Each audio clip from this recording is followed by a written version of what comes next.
உங்களுக்கு வந்து கண்ண சுத்தி வந்து டார்க் சர்க்கிள்ஸ் இருக்கா? இதுக்கு பின்னாடி சில ஹைடன் டேஞ்சர்ஸ் இருக்கு. அத வந்து யாரும் இக்னோர் பண்ணாதீங்க. ஜஸ்ட் ஒரு செக்கப் பண்ணி பார்க்குறது ரொம்ப நல்லது.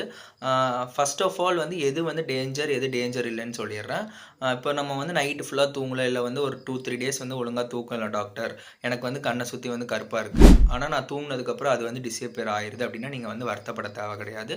இல்ல வந்து எனக்கு எங்க அப்பா, எங்க அம்மா எல்லாத்துக்கும் வந்து இதே மாதிரி தான் இருக்கு. எனக்கும் இது ரொம்ப நாளா இருக்கு. எனக்கு அதனால எந்த ஒரு பிரச்சனையும் கிடையாது. அப்படின்னாலும் நீங்க வருத்தப்பட தேவை கிடையாது. இது 2மே நார்மல். இத தவிர வந்து ரொம்ப நாளாவே இருந்துகிட்டு இருக்கு அப்படின்னா, ஒரு கிட்னி கம்ப்ளைண்ட் இருந்தா கூட இது வந்து ரொம்ப நாளா இருக்கும். இல்ல வந்து நாங்க தண்ணி நெறைய நீங்க குடிக்காம டீஹைட்ரேஷன் இருந்தாலும் இருக்கும்.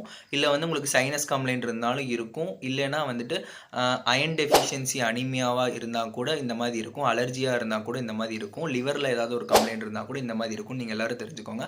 ஒரு பிசிஷியன் கிட்ட போயிட்டு டெஸ்ட் எடுத்து பார்த்துக்கிறது ரொம்ப நல்லது. Videos like